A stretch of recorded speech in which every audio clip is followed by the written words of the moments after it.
Okay. Wait a second. I am art illiterate in the sense that I wouldn't be able to talk to you about a painting or anything like that. But if you take me into like a beautiful church or you show me beautiful painting, Yeah. I love it, appreciate it. I'm just illiterate in the sense of that. I don't You like understand what it. you like, right? What I do know is that modern art is repulsive. Agreed. That I can tell you. Like you put a chair with a banana on top of it, and people are like, "Oh my god, what do you think the artist meant by that?" Giuseppe, it's a lot worse than that, isn't it? Is it not? Rebecca will know more than me, but it's not Damien Hirst. One of the ones that Tate Modern is basically a bed with shit on it. So Tracy Emin. Yeah, so it actually is a thing. No. It was like a bed with like a slept-in bed with like condom wrappers and stuff on the floor. So it's worse. Yeah. Okay, Wow. I'm not sure what was worse. The main reason we're actually on here is to talk about online dating. So I know, Rebecca, you're the guest, but I have the veteran of online dating, who's Michael. You recently retired, though. You said. Well, retired a while ago. Yeah, because of the absolute, I don't know, cesspool that is the online dating. Yeah. I found it's interesting because I read your analogy about online dating and sushi, Rebecca. I thought that was really interesting. And so I don't know if Giuseppe and James are aware of my No, I'm not. He was telling us. Oh, right. Sorry. Yeah. So, well, Rebecca, I mean, I guess you can give a synopsis if you like, as it's your work. So I wrote a book last year, a poetry book, which was basically about 10 years on Tinder, and how that wasn't really that great for me.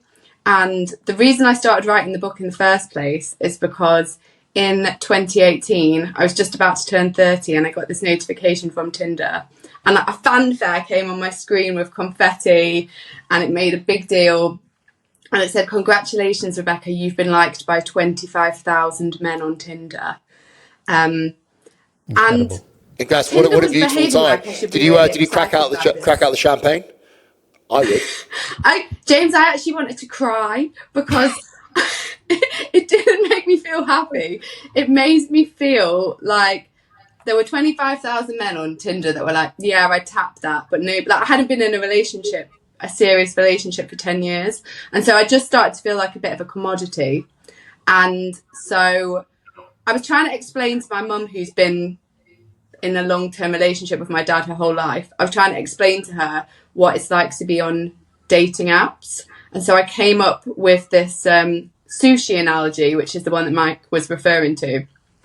And it's basically me saying that I felt like I was a piece of sushi kind of rotating around a belt, and that I went past 25,000 men on Tinder and they were like, maybe I'd quite like to try that. But when there's so many different pieces of sushi going past, you don't really feel the need to commit to any particular piece of sushi. So you might just try all the different types. You might have salmon nigiri one day and chicken teriyaki the next. And so I think that dating apps, and I don't know how you feel, Mike, and maybe this is why you've retired off them, but it made me feel like takeaway food, like fast food for the lonely. I wonder what you feel as a man, actually. I bet it's different. Yeah, I think it's going to be quite different. If I'm totally honest about it, I actually think that dating apps breed dishonesty, right? And I read a stat somewhere, I can't remember where it was, but it's basically men, when they go on social media as well, but dating apps try to come across as more successful than they are, and women try to come across as more attractive than they are. Right. And I can speak on this authentically because I'd say if I went on 10 dates, let's say I'd been on 10 dates, 8 of them wouldn't have looked like their photos. That's basically why I retired from the apps, is that there's kind of this rose tinted, it's called a filter. Yeah. All these filters and editing and witchcraft and angles and stuff like that I wasn't innocently unaware of. And that's the thing, Mike, is that I think that's another reason why I came up with my sushi analogy, because it was based on like the concept of catfish. And I do think, and it makes me feel really sad, because I think so many women filter the crap out of social media photos, and then they put the same photos on dating apps too. But then from the female eye, like what you just said about the success thing, I find it so disingenuous when I look at a profile and the first picture is like a picture of a man's abs. Isn't not his face, just his abs. And then the next picture is his watch. And then the next picture is like sounds like my old profile that he went to. And to me that's a bit like the male equivalent of Facetune. I'm just Is it though? Hang on a second, because actually, so that's what we're talking earlier. In the green, we don't have a green room, but it makes us sound professional. So it's about statistics. So what most women I've spoken to, what they ask, and including yourself, Rebecca, as well. Not that I'm judging, but being serious, most women, what they look for in a man, because you're saying about breeding dishonesty, right? So an average woman will ask for certain criteria, and I think Rebecca, you're one of them as well, which is fair enough. So most women will ask for a guy to be 6 foot. We saw on Instagram all the time, 6 foot, or at least above average height.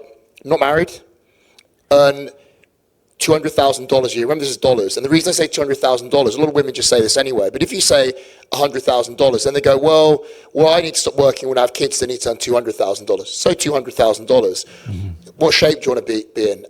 Them to be in? They say they have to have a six-pack. Do you know how many? Well, you guys do know because you spoke in the green room about it. But how many percent of men, or more should I say, one in how many thousand men do you think that is? Well, you already know the answer, and you spoke about it earlier, but it's 1 in 50,000 men. Right. So that's why, James, this is why I didn't find my life partner on Tinder, because I'd only been liked by 25,000 men. So you got another 25,000 to go, right, and then you'll crack it. Brilliant.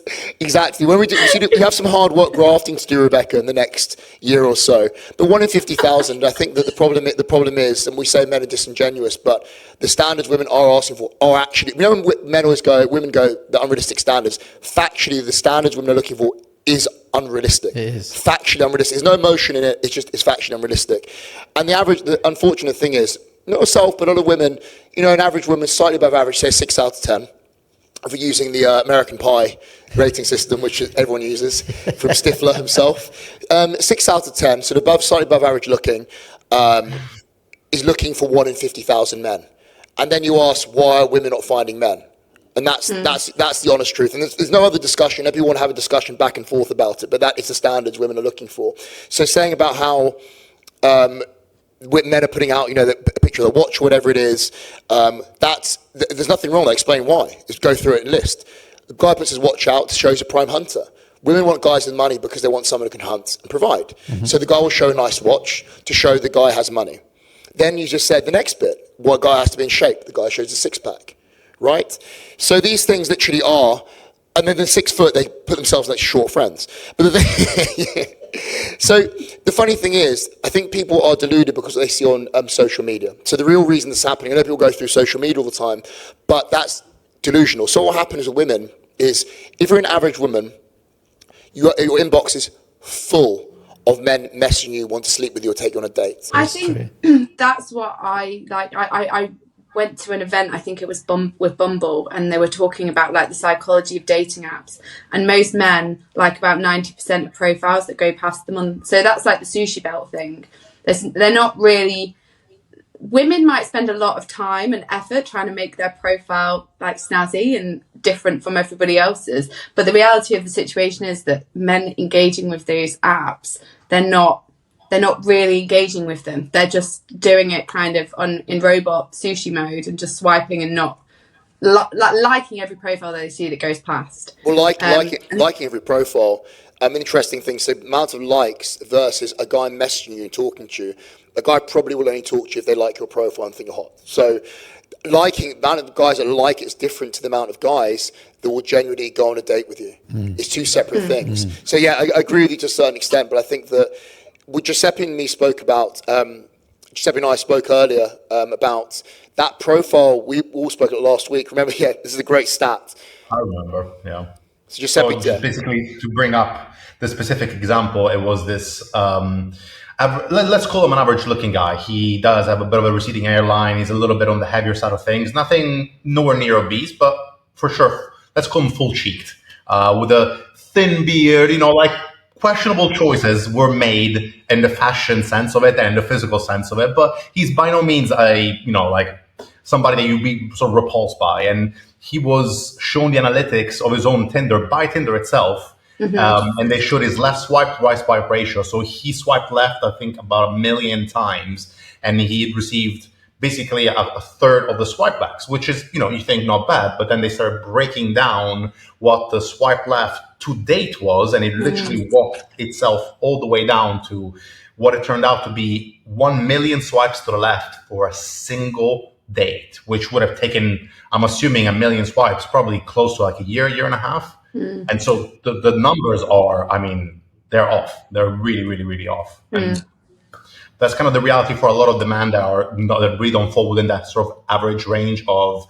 sex height, height and, success and, sort of also physical appearance. You're just invisible. Like, you really are invisible, which is kind of a shame, because there was a time where I think if you just went to a bar and you kind of picked up a bit of a game and you were good at talking to women, you might have not been the best looking guy, but you had a chance, right? You could have caught someone on an off night. You're a sweet talker, you're a funny guy, and then next thing you know, you've met somebody that you're actually in a relationship with. But nowadays, who does that anymore? Who approaches women like face to face, or men, to be honest? I miss this. This is what I miss in life, and that's why, to be honest with you, that my last long-term relationship, I met him in person, because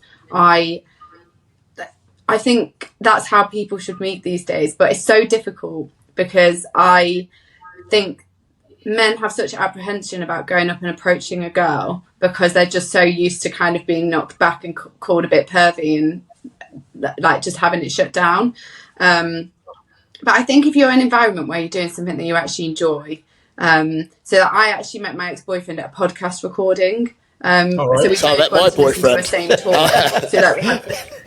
I missed that. What did you say? That's how I met my boyfriend over here. Is that how you and Giuseppe formed your bromance? Exactly. Yeah. Right. No, it was actually all three of us, to be honest with you. Actually, I was attracted to his thick hairline and Giuseppe's beard, so we combined the two. This is podcast polyamory, Rebecca. No women allowed, though. No women allowed. Am I the first girl you've had on your podcast?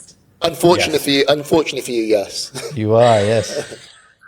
Do you know, this is the first dating podcast I've ever done with men, so it's Really? working both ways. Yeah. Look at that.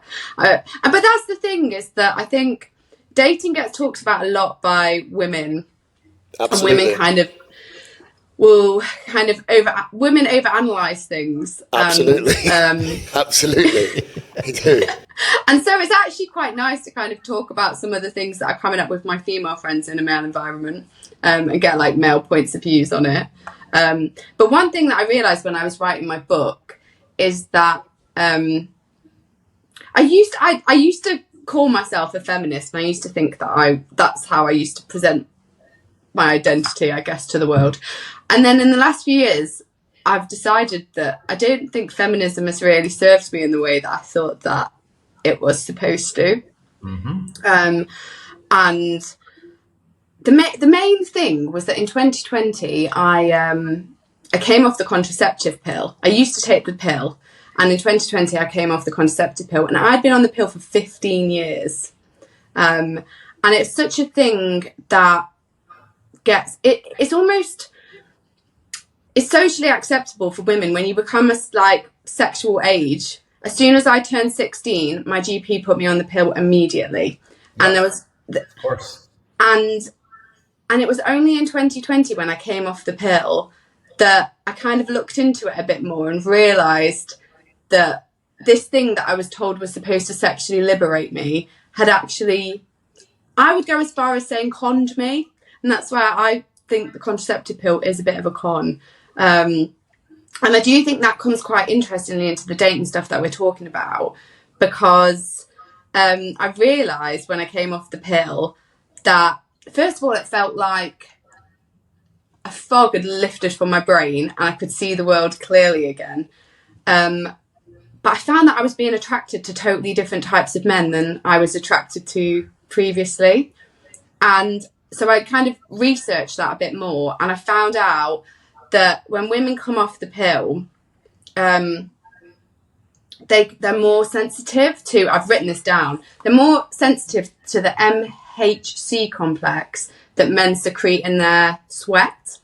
So women, when they come off the pill, if they smell a man's sweaty t-shirt, particularly like if you're hanging out in the gym and you smell a sweaty t-shirt in the gym, you're more able to identify data about that person's immune system and their genetic compatibility with you. So just from smelling a man and being in their physical presence, you can tell if that's the sort of man that you want to have children with. But women, when they're on the contraceptive pill, which is like the natural hormones, that is turning your ability to identify a partner purely on the scent of that partner. It kind of goes offline. You can't do it anymore. So I don't know if you've kind of done any specific looking into the studies that have done it, but there's one that I read that was specifically about this before the pill, after the pill situation. It literally took women that had come off the pill before and after, and took men with the exact same facial structure, if not the same men, and they just basically rearranged the jaw by thickening it or thinning it. And they saw that as though somebody was coming off the pill, their attractiveness for men with wider and thicker jaws just increased. So there is an actual, not just in the smell sense of it, but in the actual physical attraction aspect of it. Well, the study that I found, it's literally called the Sweaty T-shirt study, and it was by a guy called, I don't know if I'm saying this right, Wiedekind in 1995. And the conclusion of the study was that if you're on hormonal contraceptives like the pill, women are more likely to choose someone that's like more genetically alike to them. Yeah. Mm-hmm. And the actual summary was they're more likely when you're on the pill to choose someone who's genetically more like your brother than your other. Oh my God, that's awful. Isn't that wild? Unbelievably Freudian. The opposite of what you want for genetics, right? Yeah, exactly. And so, and there's actually been a whole documentary about this that I've been watching called The Business of Birth Control, and there's just so many interesting statistics in that.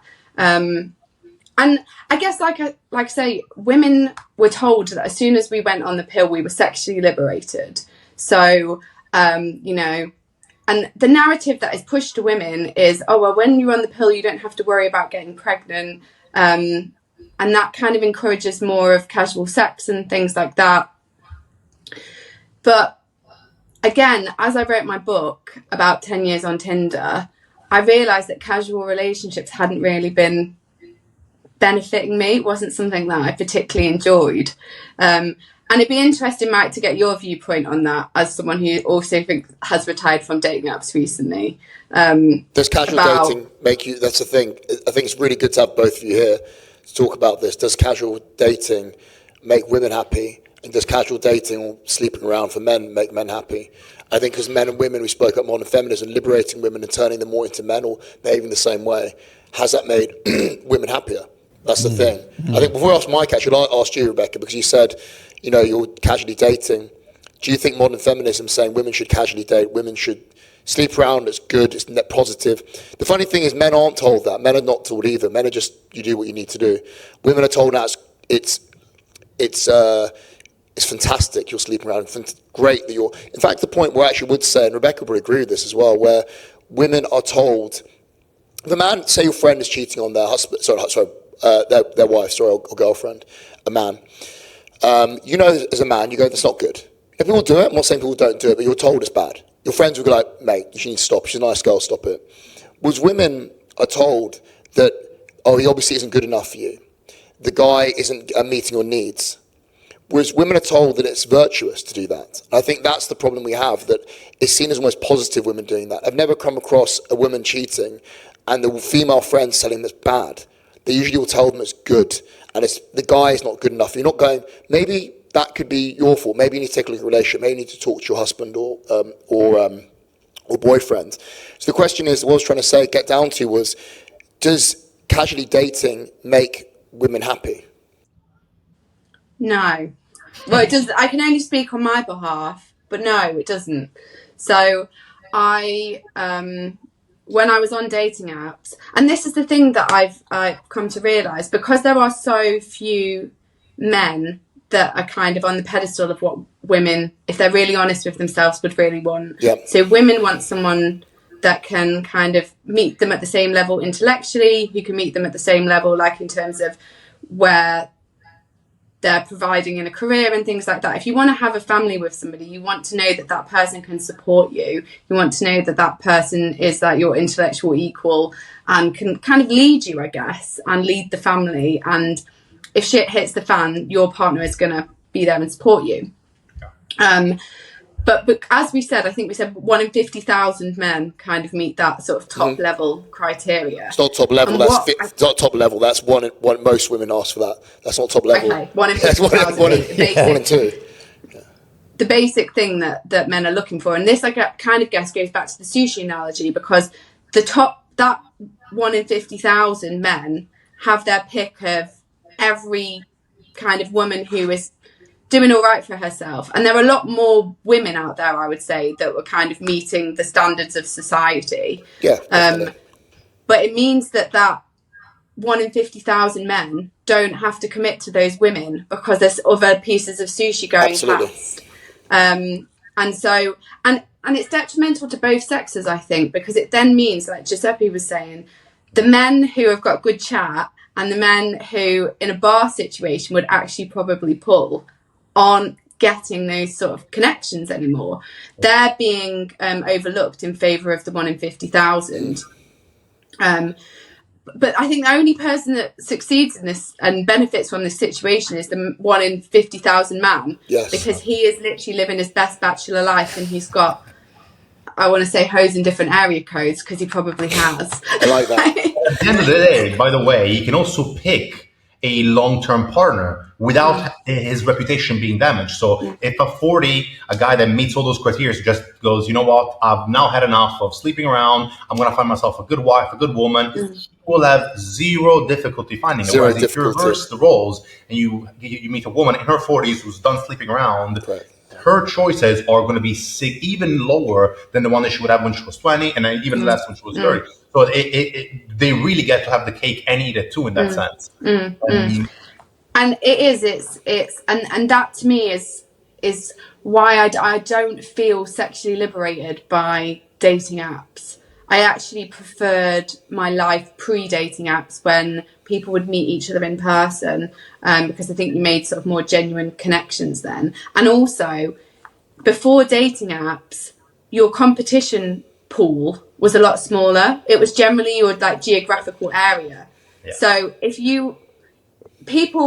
I think in small, like I grew up in quite a small town, and people knew who the good-looking people were. People knew who the eligible people were in town, and everyone knew everybody's business. Yes. But the thing with like my friends on this dating app called Raya, it's like the celebrity dating app. But like she's going on dates with men that are like in New York and like, celebrity dating. How's that work? Is that where you have to earn a certain amount, or is that a different one? That's seeking. Right, okay. Raya is interesting. It's got interesting criteria, Raya. I think I don't actually know how you get accepted. I think it's sometimes based on your like career and who you work for, and also based on like your attractive level. For women, I think it's more, like when women sometimes get into like, but this was more of a thing in like the 90s, when women would be like, you can come into the bar for free, men have to pay. I think that still happens, doesn't it? I think that still happens. So Dubai, it definitely happens. It definitely happens. Oh, you're a brass. Come in. Yeah. I don't go clubbing anymore, to be honest. Like, so I don't know. But it probably does still happen, like women entrance for free.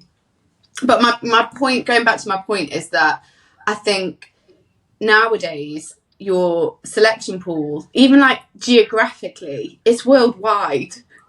Whereas before it used to kind of be the person, the people that you went to the pub with, the people that you went to the gym with, and like friends of friends. Whereas now you're competing with someone on the other side of the world.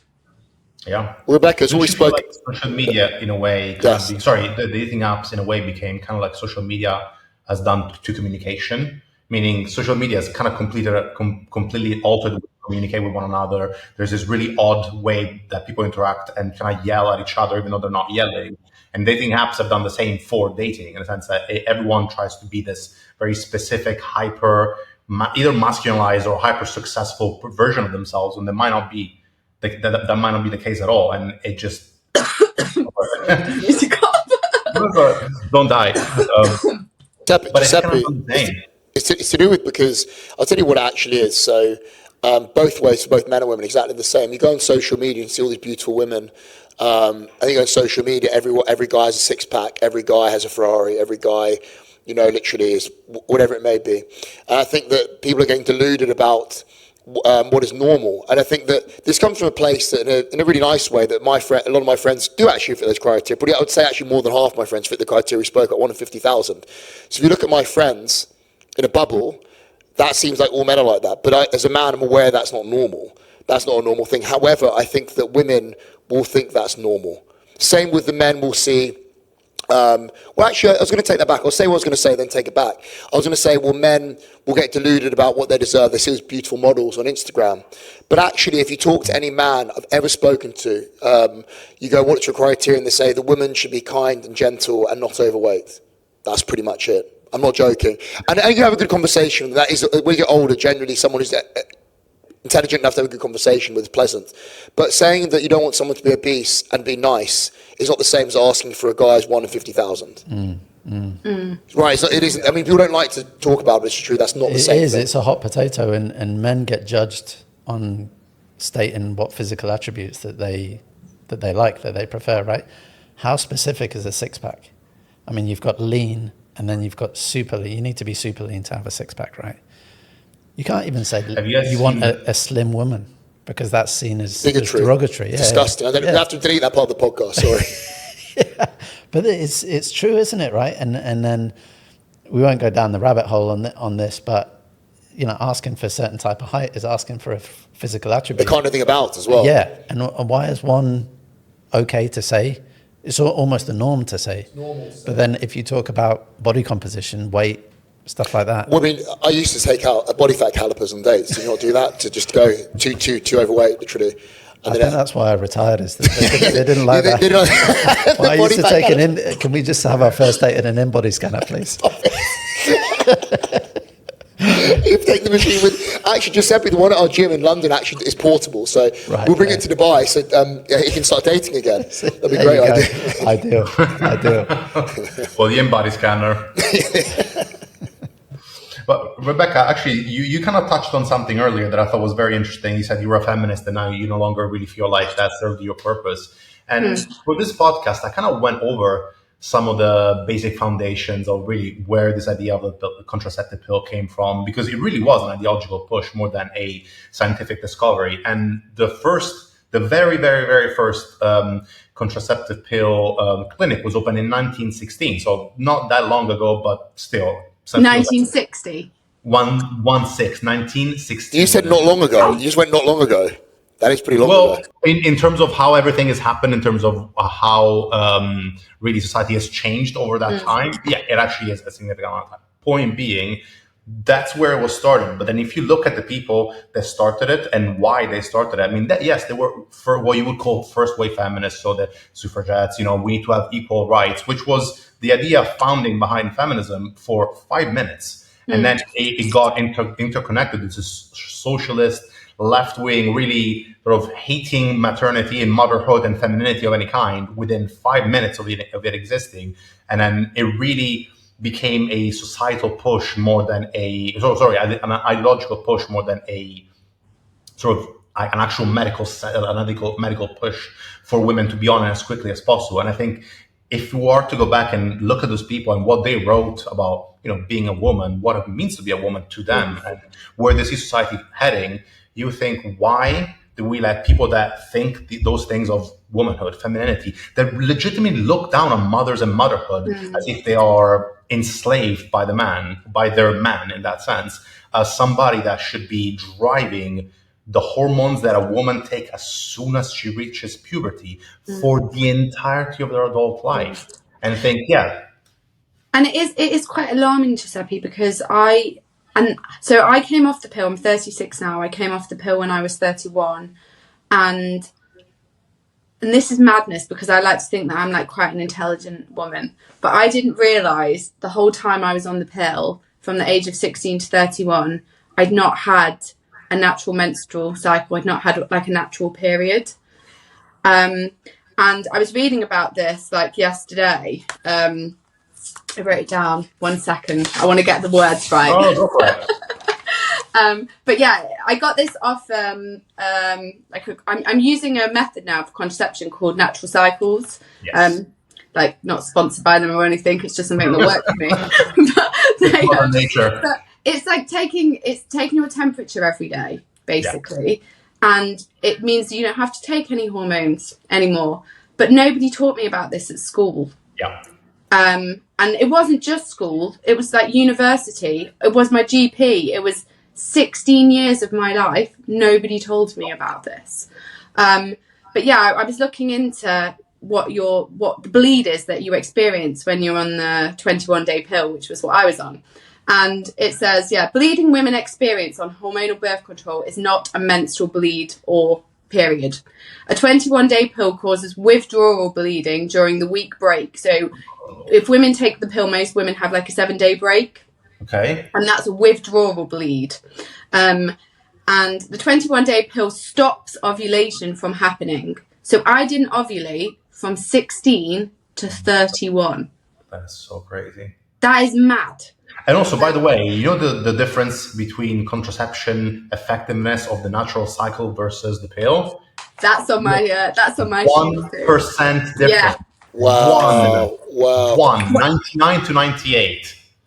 Well, I've written with typical use, like natural cycles or like any form of like taking your temperature and measuring your cycle that way, is as effective as with typical use. Natural cycles is as effective at preventing unplanned pregnancy as the pill.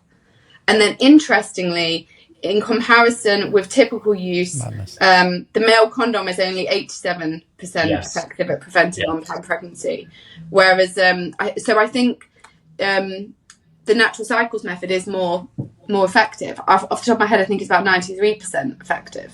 And that's like been FDA approved and things. So why that's the question I'm sure you want me to ask, but so why do you think the contraceptive pill was made at all when we had a method that's just as effective and doesn't destroy your body? You go first, Rebecca, because I have one theory about I've been thinking about this a lot because the first thing, I think it's just a general like misogyny towards female health, because I found that even when I was 14 years old and I had a bit of acne, my GP wanted to put me on the pill then, because this is what happens. It's that, oh well, if you have some spots, here, take the contraceptive pill. I have really bad periods. Oh, here, take the contraceptive pill. Like it, and I find this. I will go as far as calling it medical misogyny, because the pill has basically become a lazy medical solution to mask all female health complaints. And where this starts to get really sinister is that I was looking actually into a study by Endometriosis UK, and it found that women in the UK wait almost 9 years to be diagnosed with endometriosis, which is a very life debilitating condition. Like, a couple of my friends suffer from endometriosis, and some of them have had to have hysterectomies like very recently, and that's because nobody's known that they've had endometriosis, because while they were taking the contraceptive pill, it's masked all the symptoms. Oh my God. And the mad thing is, another thing I found out is that endometriosis affects around 1 in 10 women in the UK. So while the majority of the population, because the hormonal birth control still remains like one of the most used types of birth control in the UK, while women continue to take this pill, their health issues are being, and this study by Endometriosis quoted, it summarised that women in the UK feel dismissed, ignored and belittled by the health system. And so I think that, to me, that's one of the main reasons I think women get pushed on the contraceptive pill, because we go into a medical environment and we say that we're not feeling very good, and they tell us it must be like PMS, and they put us on the pill. But to play devil's advocate to that, I think that's, if you look at medical misogyny, we talk about breast cancer versus prostate cancer and testicular cancer, and the amount of funding in breast cancer is gargantuan compared to those two types of cancer. So I'm being very careful when I use medical misogyny, because I also think, and you'll probably agree with this when you hear this, I think a lot of it just is incompetence. Well, the original formation of the contraceptive pill and pushing it, yes, that could be some sort of, we spoke about this earlier, remember, about pushing women to the workplace, not basically going along the cycle of what men have. We said daily cycles, right? Men increase testosterone at the beginning of the day and reduce the end of the day. I can't remember which way around it is, but anyway. So they want to get women in the workplace and double the workforce, right? Women can go to work, not get pregnant and stay at work. I'd say it's more to do with that than just medical misogyny. I think it's to do with having double the workforce. And before Giuseppe goes on, it's super important, modern feminism telling women they should be the same as men, right? So women should work, earn their own money. Women shouldn't be staying at home looking after their children. Instead, you should work in an office where you work for a boss that doesn't care about you and can sack you at any moment, rather than actually working for family and bringing up children. If you look at the most important jobs in the world, the most important job in the world is being a mother, by far. Absolutely the most important job. And I'm lucky enough to have had such a good mother growing up. My mum was a dentist as well, and my parents are both dentists. They had a dental practice in front of the house. So my mum, in between patients, would come, cook for me, look after me. My mum said the number one job for her was being a mum. Number two, being a dentist. Being a dentist allowed her to earn enough money to look after children and be a mum. And I think it's really, really important that women are going down this serious rabbit hole where they keep thinking it's virtuous to go and work and never look after their family. I'm telling you this, as hopefully if any women listen to this, you will regret it. You will regret it, and it will destroy you. Because women have this idea, they're told by other miserable women and miserable people that are unhappy, that is virtuous. Look, I'm staying in office, working long hours and not having children. The best thing you can do in the whole world for men and women is having a family. The best journey you can go on is looking after a family. And people are told you're virtuous by working in office for a boss that hates you. And the most important part about this is about the earnings. Women want men to earn double what they earn because they want to be able to stay at home. Men don't earn as much because it's double the workforce. And modern feminism has caused that. So what women want is to be able to stay at home and look after their children. Most women admit this when they stop work to look after their kids. However, that cannot happen. And the fault is modern feminism. Modern feminism destroyed absolutely everything. It's made women miserable and men miserable. It's destroyed women. Actually, modern feminism has actually given men their cake and they can eat it. Now guys, the top 150,000, whatever you say, can now sleep around and sleep with all the women they want, probably even get married, still sleep around because women will still sleep with them because they have good genetics. However, what's it done to women? Made them miserable, unhappy, and destroy their life. It's disservice to women. And I think that's why Giuseppe said at the beginning, modern feminism is created by women that hate women. That's what is created by modern feminism. Yeah. I mean, fundamentally speaking, I agree with what you both are saying, both Rebecca and James. I think one of the things that I thought was very interesting was how very much, just to go back to what you were saying before, how quickly this became an ideological experiment. And as soon as I started looking at the people that were pushing this, the general, I know there's people that will say there's 4 waves of feminism. The way I say there is major 2, or the classic feminist, which is I want to have equal rights and representation, and the ones that go, well, I'm a bitch boss, I'm a this, I'm a that, and I'm the same as man, right? So because I don't want to overcomplicate things, and this would take 3 hours if we start looking at all the waves of feminism. Let's not get into the woods. But the people that were pushing this idea legitimately hated womanhood and motherhood. And to me, the idea that these people should be in charge of what a woman should be, judging women that want to stay at home and judging women that want to be genuinely, able to work and do things in the way that they feel best is absolutely crazy. And this is how we've gotten to the place that we've gotten. So, and then you have the modern feminism, which is even worse because the first wave made some sense. You want equal representation. You're working now. Fantastic. Equal rights, that makes perfect sense. Somebody's arguing that. But it then became a thing where men and women are now exactly the same, which, let's be honest, we aren't. We have different roles, responsibilities, and that's perfectly fine. But also, very much as Jim was pointing out, is, well, the idea of it is men act like pigs, so we should be able to do as well, which is a weird Yes.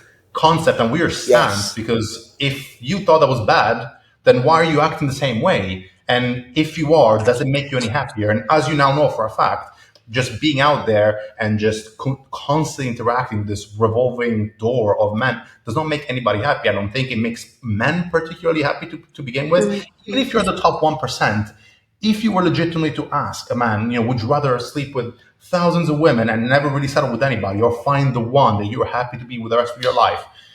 I mean, look, of course, the sleeping around for the first 5 minutes is fun, but who wants to pass up the opportunity to be with somebody that truly, Definitely. matters to them and you want to come home to and build a family with and have kids with? Like, nobody actually thinks that. Even the guys like Dan Bilzerian, who've been classically, just, being bachelors and living the life between, one party with models and the others and flying private, he's now gone back to the original classic trad husband, so to speak, which is, I just want to be with one person. Like, those women meant nothing to me. Those interactions meant nothing to me. And modern feminism has allowed those hyper successful men to very much, as Jim say, having the cake and eating it too, because what is happening is that while women were the safe guardians of the sexual marketplace, we were the safe guardians of the relationships. But now you're telling women, right, you should just sleep around with whoever you want. You're cheapening the product. If the offer and demand are off, in the sense that there is too much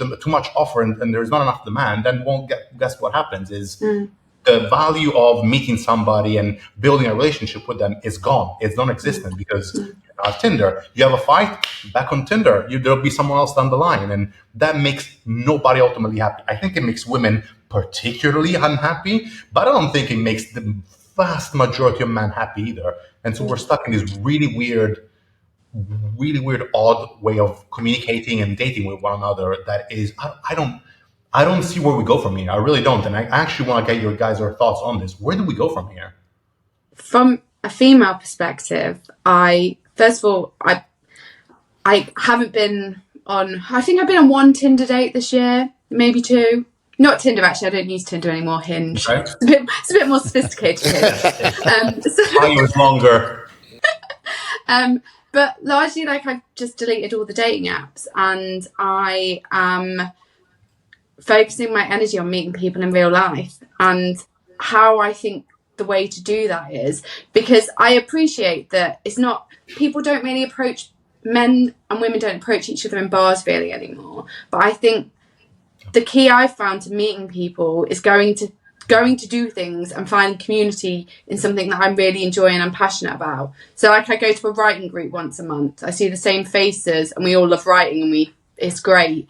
Or I'll go to my gym, my regular gym classes and things like that. Or over the last 4 years, I've been protesting or going to podcast recordings and things like that. And that's where I've met my people. And it goes back down to the pheromone things, because I think now when I'm out and about in nature, hanging around with people, I can smell who is a good partner for me.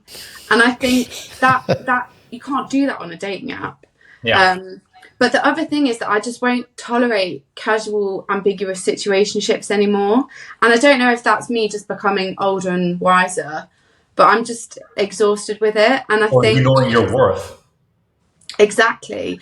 And I was sold a narrative by modern feminism that if I wanted to get the man, then you had to be this kind of cool, casual girl that was, I don't care, I don't mind, we don't have to put a label on this kind of thing. And it was a lie. It was an absolute lie. And so now I'm just more in a place of what's the word? I don't know what the word is. Abstinence. I just won't. Unless someone is going to commit to me, they don't get to have their cake with me anymore. I'm done. That's exactly what the perfect way to do it, right, Rebecca? Because that we said before, modern feminism saying we can play the same game as men has actually made women miserable, because men can have their cake and eat it. And I think the problem with all this stuff is that we said before, modern feminism is made by miserable women that are angry because they, you know what it is? We talk about this a lot. Modern feminists will say hate men. I would actually disagree with that to a certain extent. They hate the most? Pretty women. pretty women. They despise mothers, women with good, strong husbands. They despise them the most. And then you think about it, you go, yeah, you're right. But then the next step is, you know what it comes down to? All of this? Jealousy. Jealous, catty women literally hate each other. That's all it comes down to. And they're tricking women and bullying them and ostracizing them. So if you're a mum and you have a lovely husband, strong husband, who earns good money, who protects their wife, other women will ostracize that woman because actually it makes them feel miserable seeing them. So what they'll do is they'll belittle them, goes, you know, Jane, she's stupid, she doesn't have a job. Or they'll see the woman who is sleeping around, she goes, you're a slut, doesn't have a husband. Then the next thing she does, the woman has a job and no family. Oh, who does she think she's working all the time, doesn't even have a family? The truth is, modern feminism, modern society has destroyed women because now women are expected to do the job of a man, work hard, long hours, and also have a family and be a mum. And I don't think that's actually helped women in any regard. It hasn't. And this, I was actually looking into something as well, taking it back to the contraceptive pill. So when women are naturally cycling, so when they're having their proper menstrual periods, which, you know, you can only have if you come off hormonal birth control, women's cycle of hormones is on average 28 days. So they fluctuate throughout their whole cycle with different moods. And even I was looking into it the other day, like even in different stages of your cycle, you have different levels of physical fitness. So I think like when you're ovulating, for example, it's a good time to like go weightlifting and things like that. Yes. And I've been finding that really interesting from a fitness perspective. But I read this really interesting study recently, and it was saying that the 9 to 5 working day is based on male hormones, because male hormones, their cycle was a day, 24 hours.